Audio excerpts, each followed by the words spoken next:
My name is George. I grew up in a small town in Ohio where every face was familiar and every street had a memory attached to it.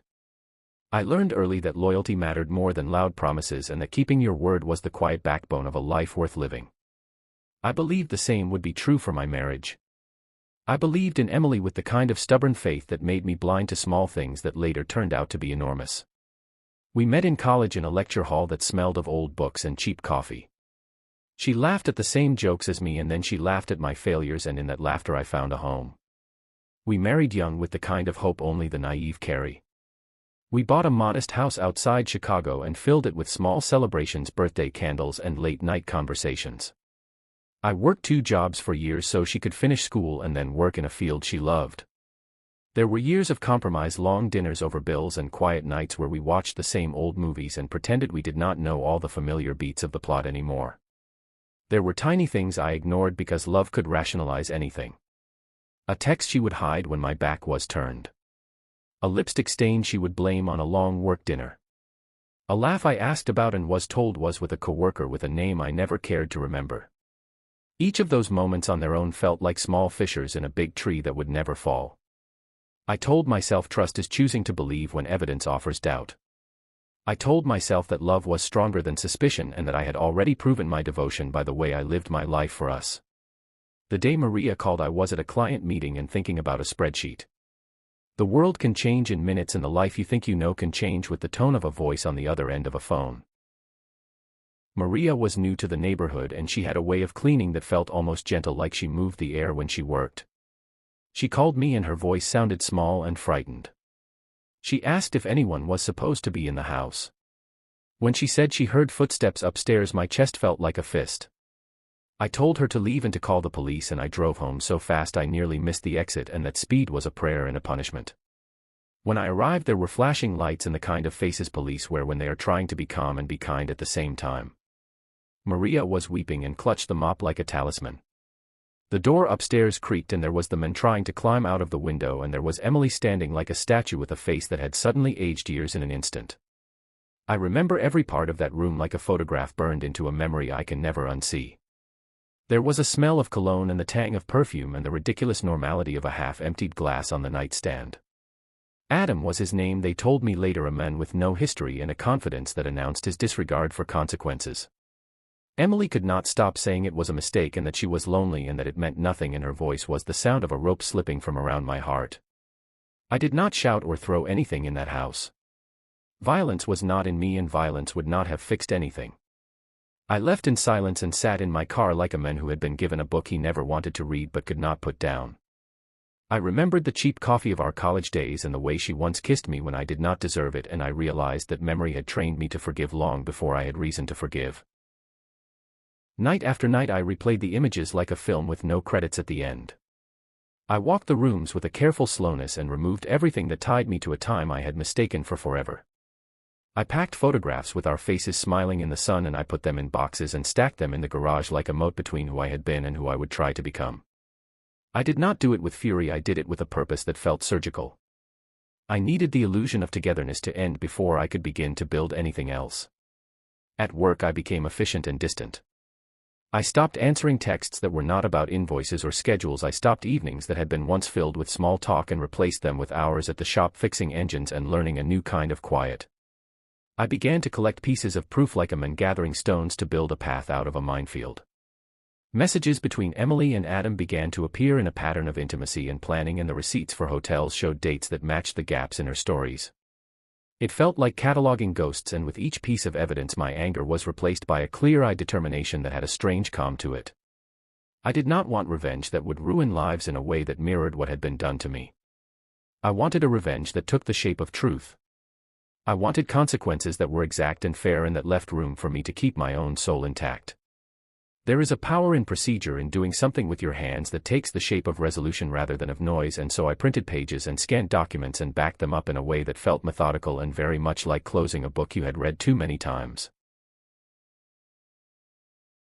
When the folder was complete, I called Emily and asked her to come over for dinner. I did not invite anyone else, and I did not tell her what I had planned. I made the table quiet and simple, and I watched her watch me while she toyed with her glass like a person waiting for an explanation she had not yet imagined. I placed the folder on the table and told her to open it.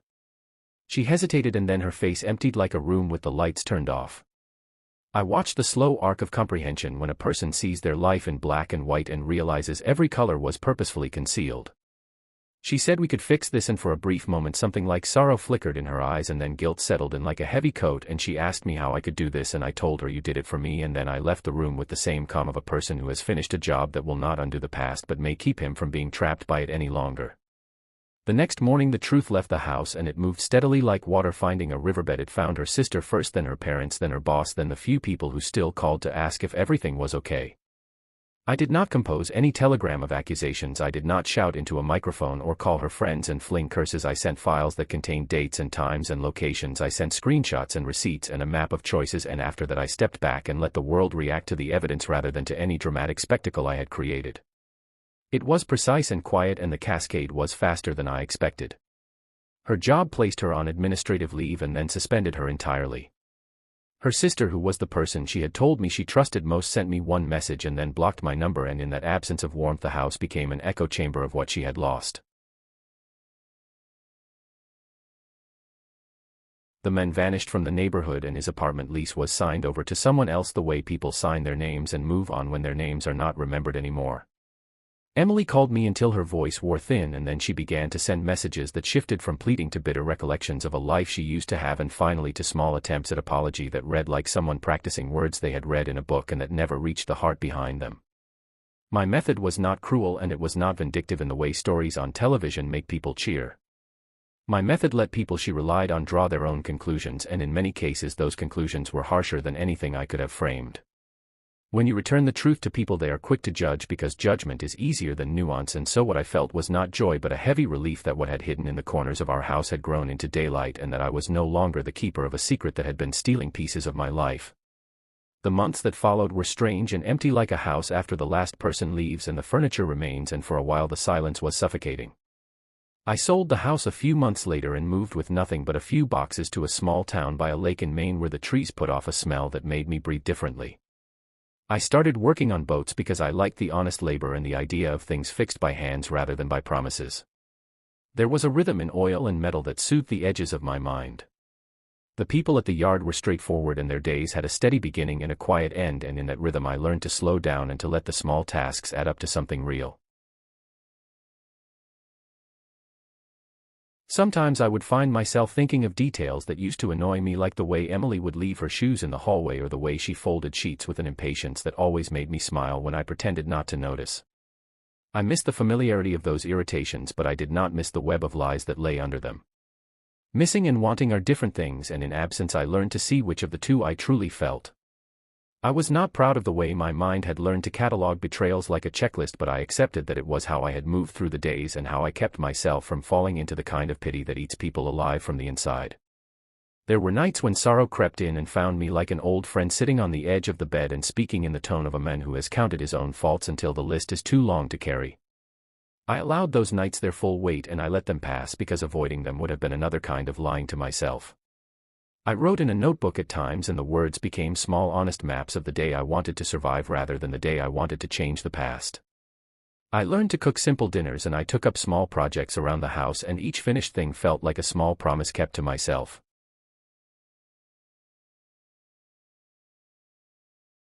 Maria came by once in a blue sky afternoon, and we sat on the porch with mugs of coffee that steamed in a way that made you momentarily forget the shape of time. She was quiet and she never asked for praise, and I never told her how much that single phone call had done for me, but she said in a voice that was like a small bell you heard in a distant place, "I am glad I came in that day," and I told her that she had done more than she would ever understand, and then we both fell into a silence that was full but not heavy. Sometimes help is the act of a stranger, and sometimes that act rewires a life, and in that rewiring I found a gratitude that was not dramatic but steady, the way water wears stone into something new. I learned to build boundaries like a gardener builds a fence to protect a sapling from the wind. Boundaries are not walls to cut off the world, but careful lines that let you choose what touches you and what stays outside. I used to think that forgiveness meant telling a person their wrongs did not matter anymore, but forgiveness turned out to be a private act that had nothing to do with them and everything to do with my willingness to stop being defined by someone else's choices. When people ask me if I ever wanted to hurt Emily, the answer is simple, and it surprised me the first time I said it out loud. I wanted her to see what she had lost. I wanted her to understand the shape of the life she broke, and I wanted her to wake in a morning and find her hands empty and know she could not blame anyone else for that emptiness. That desire for her to understand was not vindictive. It was a practical wish that a person would feel the consequence of their own choices the way you feel the burn from a mistake that teaches you to do better next time, or to at least be honest about what you have done. There were parts of the months that felt monstrous and parts that felt like a long and necessary grief. I did not document every single detail, and some nights I would smoke a cigarette though I had sworn never to, and then throw it away with a small self-loathing, and then laugh at the absurdity of punishing yourself when everything you did was part of a process of change. I forgave the small self-hatred because it meant I was working through things and not burying them under a hard surface that would crack later. Word got back to me eventually that Emily moved away to a city where no one knew her past, and that she tried to start again with the surprising courage of people who have nothing left to lose and little to prove. I heard that she took a job at a place far from the life she had lived, and that she attempted to rebuild connections that had been severed, and some of those attempts worked and some did not, and that was as it should be, because rebuilding from the middle of a broken life is messy and imperfect and not a thing a story about revenge should tidy up with a neat ending. One afternoon much later I received an email from her, and I opened it and read her words, which were awkward and apologetic, and then I closed the laptop and I did not answer. Her apology felt like a small boat on a large ocean, and I was not in the mood to climb aboard. I deleted it because I realized that closure is not always a note and a reply. Sometimes closure is a season, and it arrives without fanfare, and you notice it when you wake up one day and do not have to think of an old hurt to know where you are. On the shore of the lake I built a life that had a different quality to it than the one I had tried to save. My hands smelled of oil and salt, and the people I worked with had rough palms and honest smiles, and they never asked about the house I had sold or the woman I had left behind, and that was exactly what I needed. I began to understand that part of being free was being allowed to live in a story that was not always narrated by the worst day of your life. When I walk now I do so with a light that is not brightness but steadiness, and when I sit on a bench and watch the water move I let the present occupy all of my attention, and that practice of presence is the thing that shaped my mornings into a kind of healing ritual. I have friends who ask if I am happier, and I say yes, because happiness is not the obliteration of memory but the capacity to live with it without being dragged into it like a boat caught on a current. The truth has a way of moving through people like weather, and sometimes it wrecks things and sometimes it clears the air, and that clarity is a kind of medicine that does not come in a bottle. I remember the night Maria called and the way her voice turned small and how everything pivoted into a life I had not expected, and I am grateful for that pivot even though it cost me the person I thought I loved the most, because cost and gain are often braided together and you do not always see the pattern until after the weave is done. If you ask me what revenge taught me, I will tell you it taught me that peace is the most precise kind of retribution, because when a person who betrayed you is forced to live in the truth they planted, you are spared the burden of cruelty and you are left with the gentler but stronger prize of self-possession. I did not shout or smash things or make a public spectacle of our downfall. I collected facts and gave people the chance to decide for themselves, and in that decision their verdicts were harsher and more lasting than any line I could have drawn in anger. Now if a phone rings in the quiet hours I sometimes flinch and remember a whisper that changed a life. Mr. George, there is someone in your house, and there is a small amusement when I realize the voice that felt like a threat that day ended up being the first person to point me toward a new horizon. That is the irony of life and the soft justice of sincerity. I am not a preacher of hard lines or moral essays. I am a man who lived through a rupture and found a way to sew his life back with thread that did not require the dismantling of another person entirely. Emily learned the price of a choice. I made room in my life for better truths and for people who would not treat my trust like disposable goods, and that was the way I measured success in the years after the house was sold. Sometimes in the evenings I stand on the deck and watch the horizon like a man listening for a story to end and noticing that endings are only part of the sentence and that what follows is a whole paragraph of living. I have been given second chances, not in the sense of returning to what was but in the sense of learning to make new forms of ordinary things feel like gifts again, like a clean mug in your hand, a book you have not read, a road you have not traveled.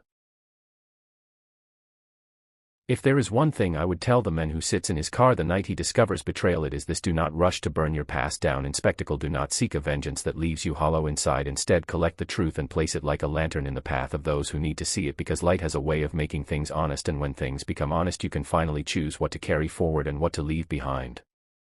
I never wanted to be a man who defined himself by other people's mistakes, so I chose a kind of revenge that returned a life to me and that left room for the rest of the world to make its own judgment. I do not feel triumphant in the way a crowd might after a public drama unfolds. I feel quietly steady, and sometimes that steadiness feels like the truest revenge of all. This is my story, a story that began with a whisper and ended with a long, slow exhale of living again. I am George, and once there was a house that I thought would hold everything I needed, and then it did not, and now I have learned to build a house inside myself that will stand through weather and through calm, and that is enough for me.